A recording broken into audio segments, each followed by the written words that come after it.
মুকুন্দপুর গ্রামে কলকাতা থেকে অমিত এসেছে 1 সপ্তাহের জন্য অফিসের একটা কাজের উদ্দেশ্যে।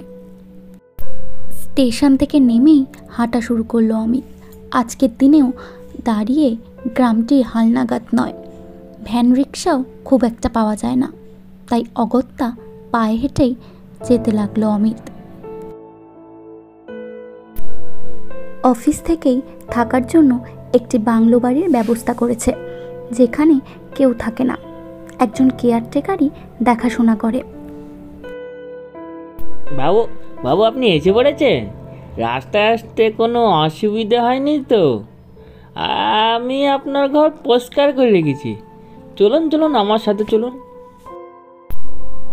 এই হলো আপনার ঘর, আমি সব রান্না করে রেখেছি, আপনি স্নান করে নিন, আমি খেতে দিচ্ছি। হ্যাঁ হ্যাঁ, আমি তাড়াতাড়ি স্নান করে নিচ্ছি, তুমি তাড়াতাড়ি খেতে দাও আমাকে, খুব খিদে পেয়েছে আমার।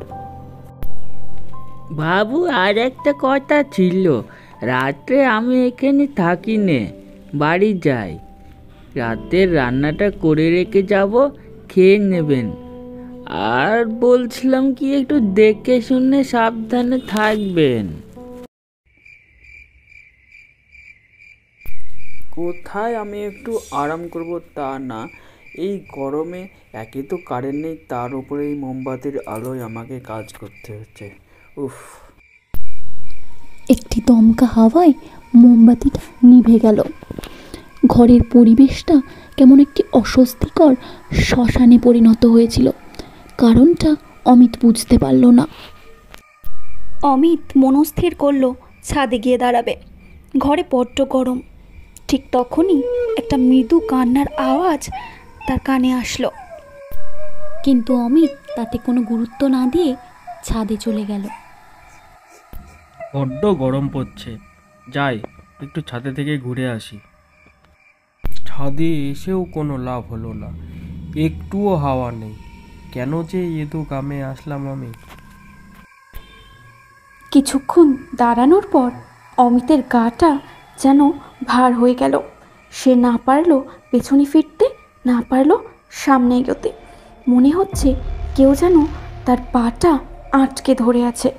একটা অদ্ভুত অস্বস্তি। মনে হলো অমিতের পেছনে কে যেন দাঁড়িয়ে আছে, আর সেই ক্ষীণ কান্নার আওয়াজটা আস্তে আস্তে ভেসে আসছে, যেন অমিতের দিকেই এগোচ্ছে। সেই কান্নার আওয়াজটি কমে যেতেই অমিত পেছনে ফিরে দেখল, কিন্তু না, কই কেউ নেই তো। আসলে এত বড় বাড়ি আর অমিত একা, তাই বোধহয় এমনটা হচ্ছে তার সাথে।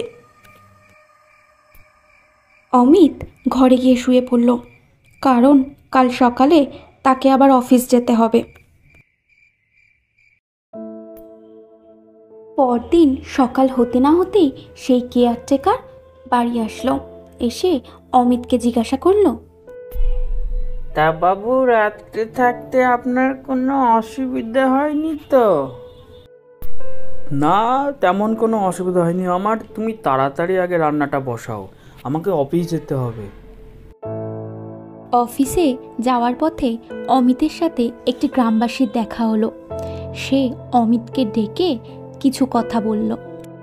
ওই বাড়িতে যে থাকছেন, একটু সাবধানে থাকবেন, দেখে শুনে থাকবেন, আর কোনো অসুবিধা হলে আমাদের আগে অবশ্যই ডাকবেন। হ্যাঁ ঠিক আছে, ধন্যবাদ, আপনারাই তো আমার পাশে থাকবেন। হ্যাঁ, তবে এখন আমাকে একটু বেরোতে হবে, একটু তাড়াতাড়ি আসে। হ্যাঁ, আসি তবে বন্ধু। সেদিন রাতেও ঠিক একই সময় লোডশেডিং। মোমবাতি জ্বালিয়ে টেবিলে বসে কি যেন ভাবছিল অমিত। আবারও সেই দমকা হাওয়ায় মোমবাতি নিভে গেল, আর ঠিক তখনই অমিতের কানে আবারও ভেসে আসলো সেই ক্ষীণ কান্নার আওয়াজ। অমিত নিশ্চিত যে তার জানলার বাইরে কেউ আছে, কিন্তু সে পিছনে ফিরে তাকাতে পারল না। রোজ রোজ কি ঘটছে আমার সাথে, আর ভালো লাগে না। যাই একটু ছাদ থেকে ঘুরে আসি। আমি যা শুনছি তা মোটেও ভুল না, এর একটা নিশ্চয়ই কোনো কারণ আছে। আমাকে আজকেই এটা খুঁজে বের করতে হবে। এবার অমিত নিশ্চিত যে তার পেছনে কেউ একজন আছে, যে আছে সে একজন মহিলা। তার কান্নার আওয়াজ শুনেই বোঝা যাচ্ছে। কান্নার আওয়াজটি এতটাই করুণ যে শুনে মনে হয় তার খুব কষ্ট বা সে খুব কষ্টে রয়েছে। এবার সাহস করে অমিত পেছন ফিরে তাকালো আর দেখল সত্যি তো একটি মহিলা এক হাত ঘোমটা টেনে হঠাৎ কোথায় যেন উধাও হয়ে গেল। সেই মহিলাটির কান্নার আওয়াজ অনুসরণ করতে করতে অমিত তার পিছু নিতে শুরু করলো। মহিলা হাঁটতে হাঁটতে বাড়ির পেছনের বাগানে যেতে থাকলো। সেখানে গিয়ে এক নিমেষে যেন মাটিতে ঢুকে পড়ল, এমনটাই অমিতের মনে হলো। কারণ মহিলাটিকে তারপরে আর খুঁজে পাওয়া গেল না। সেই রাতে অমিত যা দেখেছে সেটি দেখার পর সে দুটি চোখের পাতা এক করতে পারল না। সে অপেক্ষা করছিল কখন ভোর হবে।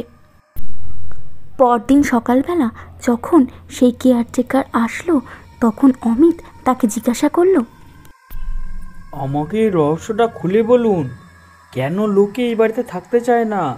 আমাকে জানতেই হবে। আসলে বাবু, এখানে এক স্বামী স্ত্রী থাকতো। স্বামীটি খুবই চরিত্রহীন ছিল। একদিন তার স্ত্রীকে খুন করে পিছনের বাগানে কবর দিয়ে পালিয়ে যায়। কিছু বছর পরে দ্বিতীয় বিয়ে করে ওই বাড়িতে উঠলে 2 সপ্তাহ পর সে সিঁড়ি থেকে পড়ে মারা যায়। আর দ্বিতীয় স্ত্রী এখান থেকে চলে যায়। তারপর থেকে এ বাড়িতে কেউই থাকে না। আমি মাঝে মাঝে আসি, এসে পরিষ্কার করে চলে যাই। গ্রামবাসীরা এখানে রোজ রাত্রে কান্নার আওয়াজ শুনতে পায়। এছাড়া গ্রামে এখনও কোনো ক্ষতি হয়নি তেমন। এই সমস্ত কথা শুনে অমিত তড়িঘড়ি করে স্টেশনে এসে তৎক্ষণাৎ ট্রেন ধরেই কলকাতার উদ্দেশ্যে রওনা দিল। এই ঘটনার কথা সে তো অফিসে জানাতে পারবে না, সুতরাং কিছু একটা বলে সে কাটিয়ে নেবে, এটাই ভাবলো।